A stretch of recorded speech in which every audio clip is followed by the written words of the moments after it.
Looking back at the ball game, there's several plays you'd like to have. Obviously go your way. You like to get the interception by Gabe Lloyd. You like to, every angle I've seen, he's caught the ball.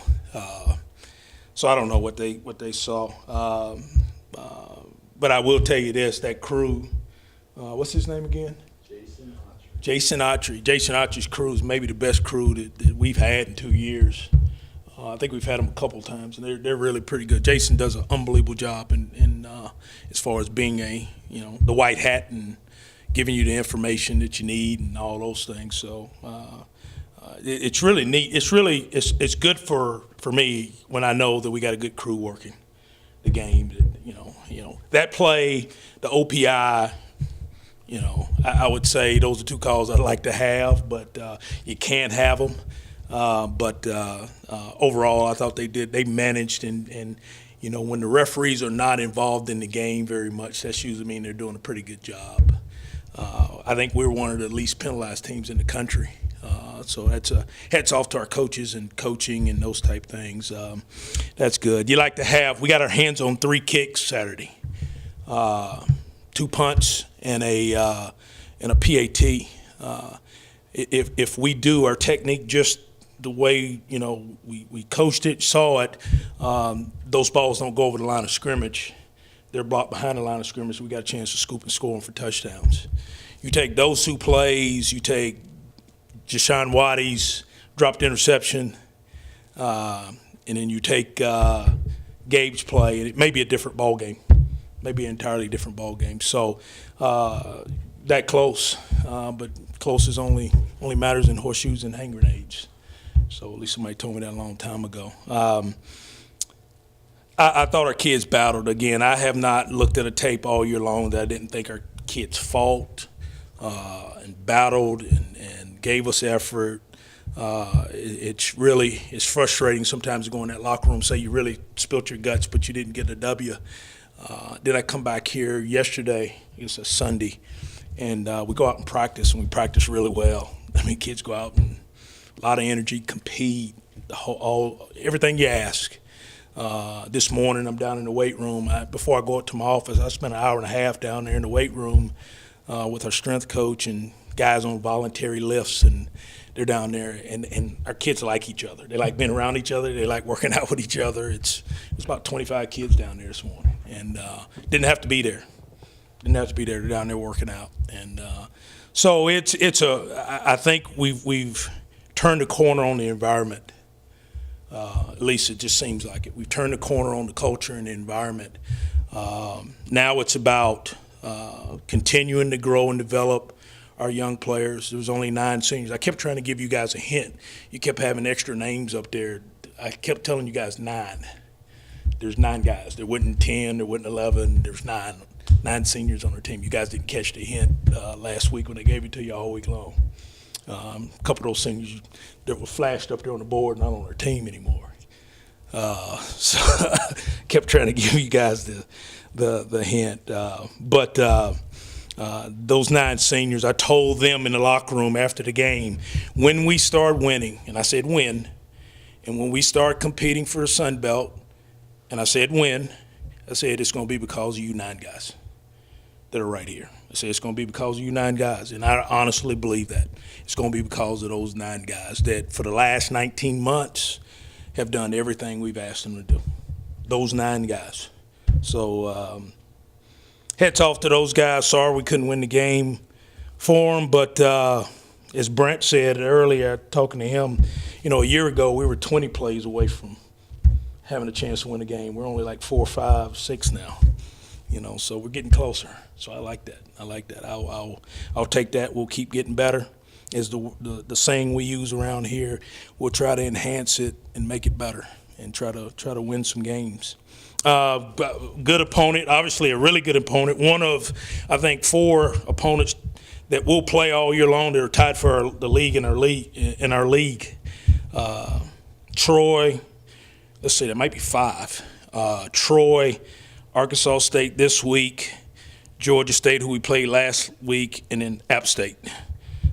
They're tied for the top of our league right now. So tough schedule, but it's nothing we can do about it. In fact, we kind of enjoy playing the teams in our league that are really good because we get to judge ourselves a little bit on where we need to go and how we compete against them. But really good opponent this week, really good up front on defense, top scoring. I think top scoring offense in our league right now. Really good quarterback, talented running back, good receivers. I think they've had some guys in their offensive line get nicked up a little bit, but talented, skilled guys defensively. As good a pass rush team as there is in college football, to be honest with you.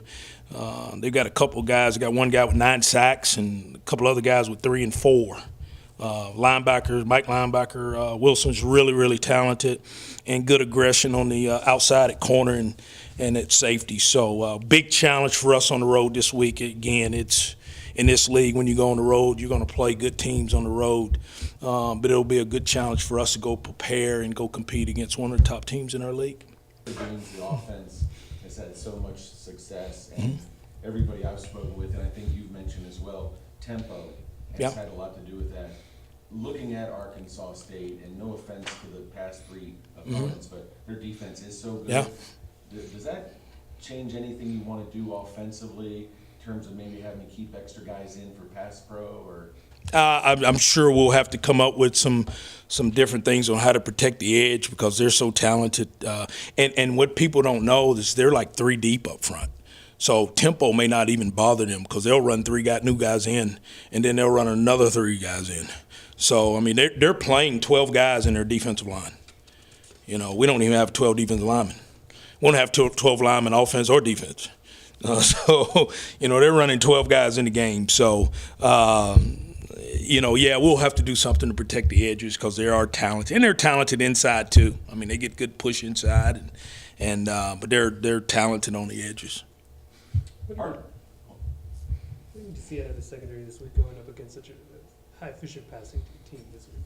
Obviously, I always talk about the way to help the secondary is get a better pass rush. So, we need to even out what we didn't do last week defensively up front, and a lot of that's because you got a bandit playing in now. Guy that was playing in is playing tackle this week, and 2 of our best defensive linemen are out. So the pass rush got really uneven this past week. We let the quarterback out a few times this week, and then we didn't do a good job of rushing the passer this past week. And maybe that's because we got a bunch of new guys in there playing new positions. So helping our secondary by rushing the passer with an even pass rush will help us. And then doing a better job. I think we had 4 blown assignments in the secondary last week. When you blow assignment against good passing teams, they find them, and they're usually big plays. Did you come out of last week pretty healthy? Your team, I know Jashawn Waddy played with an injury, and some other guys did. Yeah, for the most part, nothing new. Just like you said, Jashawn Waddy is playing with one arm basically, and but playing hard. I think that was the only, guy, that we had anything major with. He played a pretty good game despite the injury. Yeah, the he did.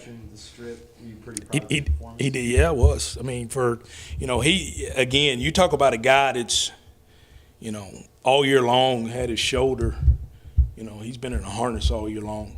He hadn't been able to lift his arm, above his head all year long, and I talked to him after the Mexico State game, and at some point I was talking about shutting him down for the rest of the year, and he wasn't having it. And so he came out to practice on Tuesday in a red shirt and said, "I'm playing." So, hats off to Jashawn Waddy. So, Coach, I assume you've seen South Al, Arkansas State, that tape. Mm-hmm. What did the Jaguars do to kind of get Justice Hanson off his game? Is there anything that jumped out at you that you can talk about? You look at South Alabama on defense; they're pretty talented now. They got some talented dudes over there too, and I think they did a good job of disrupting his rhythm in the pass game. And when you have 6 turnovers, usually that doesn't happen. I don't care how good you are, or how bad you are. That usually doesn't happen. You don't have 6 turnovers. So I think a lot of that was just, one time. I would hope it would happen again, but I'm not expecting 6 turnovers this week. Coach, you spoke earlier about culture. Mhm. What have your assistant coaches meant to the culture of this program? An awful lot. You know, there's and I believe this, and a lot of people may not. I don't know, don't really care, but you know, we've got a young staff, and I think youth on a staff and energy on a staff, and the ability to relate on a staff, and the ability of those guys to be great role models to your players are the things that I look for in coaching. And you know, we went 2-10 last year, and we had 4 coaches go take better jobs last year. 3 of them are in BCS jobs. One's at Notre Dame, one's at Boston College, one's at Mississippi State. And you go, okay, you went 2-10 last year. Somebody's coming to steal all your coaches. So it scares me that that's going to happen to us this year because we got a really good staff. And part of my job as a coach is to keep bringing those kind of guys into our program that are young, energetic, and by the way, they got good morals, and kids can look up to them. And to me, that's what I try to do. You know, I'm getting older, so I'm starting to lose some of the touch with some of the new wave of things that's going on, so they keep me up on some of it. But to hire really good coaches is really important, and hats off to our staff, man. They're top notch. And again, I've been knock on wood lucky as a head coach at my 3rd stop, having a good staff. Does that help in recruiting as well? No question. You know, the older you get, the harder it is to go recruit. I mean, it is. People can say what they want, but it's hard to go recruit. You know, young guys that understand recruiting and tweeting and out there in the middle of it and you know all that, they understand it, they get it. And you talking about building relationships with kids. Our guys do. I don't know if there's another staff in the country that does what our guy when you talk about building a relationship with guys.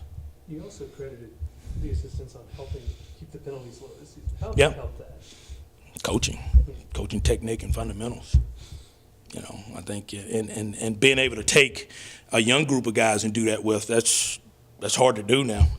I mean, you take a young team and I think I don't know we're averaging maybe 4 or 5 penalties, 6 penalties a game or something.